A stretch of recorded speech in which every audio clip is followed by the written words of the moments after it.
స్థానిక ఎన్నికలపై కాంగ్రెస్ పార్టీ చిత్తశుద్దిని చూపాలని బీజేపీ ఎంపీ రఘునందన్ రావు తెలిపారు.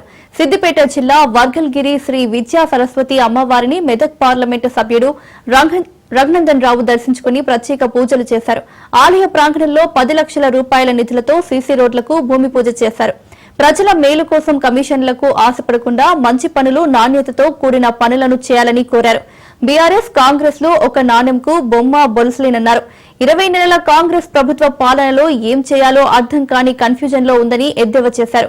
10 ఏళ్ల బీఆర్ఎస్ పాలనలో అసమర్థతను, అవినీతిని, కుటుంబ పాలనను ఎండగడతామని కాంగ్రెస్ చెప్పి అధికారంలోకి వచ్చిందని, కానీ ఏం చేస్తుందని ప్రశ్నల వర్షం కురిపించారు. పంచాయతీ ఎన్నికల సమరం మొదలు పెడితే ప్రజలు గ్రామాల్లోని రోడ్లను చూసి బేరీజు వేసి పార్టీకి ఓటు వేయాలని సూచించారు. 10 ఏళ్ళు అవినీతితో సంపాదించుకున్నటువంటి డబ్బులతోటి టీఆర్ఎస్ కేటీఆర్ గారు రోజు మీడియా ముందుకు వచ్చి మీడియా లోపల స్పేస్ కోసం మాట్లాడుతూ ఉన్నారు తప్ప ఈ రెండు పార్టీలు కూడా ఒక నాణ్యానికి బొమ్మ బొరుసు లాంటి వీళ్ళిద్దరు చేసినటువంటి తప్పుల్ని ప్రజలు గమనించి 20 నెలల కాంగ్రెస్ ప్రభుత్వ పాలనని 10 సంవత్సరాల టీఆర్ఎస్ పాలనని రెండింటిని బేరీజ్ వేసి ఇప్పటి నుంచి పంచాయతీ ఎన్నికల సమరం అంటూ మొదలైతే ప్రజలు దయచేసి పనిచేసేటువంటి ప్రభుత్వానికి ఓటేయాలని విజ్ఞప్తి చేస్తారు.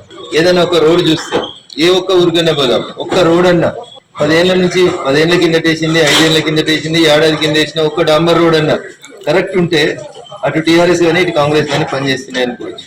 మేము వేసిన జాతీయ రహదారులు ఇదే 4 రోజులు వానబడ్డాయి. ఏ ఒక్క జాతీయ రహదారి మీద కనపడదు, ఒక 2 గుంతలు కనబడితే చూపెట్టండి. అది బీటీ రోడే, బ్లాక్ టాప్ రోడే, ఇవి బ్లాక్ టాప్ రోడ్.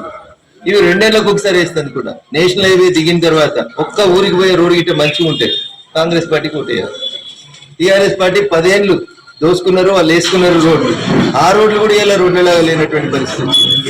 వీళ్ళు వాళ్ళ మీద ఒకరిపైన ఒకరు చెప్పుకుంటూ ప్రజలని అసౌకర్యానికి గురి చేస్తారు. 1 నెల రోజులు వర్షాలు పడితే రాష్ట్రంలో ఒక్క రోడ్డు కూడా పనిచేసేటువంటి పరిస్థితులు లేనటువంటి చూస్తారు. ఏ కాంట్రాక్టర్ కూడా వర్క్ చేయడానికి ముందుకు రానటువంటి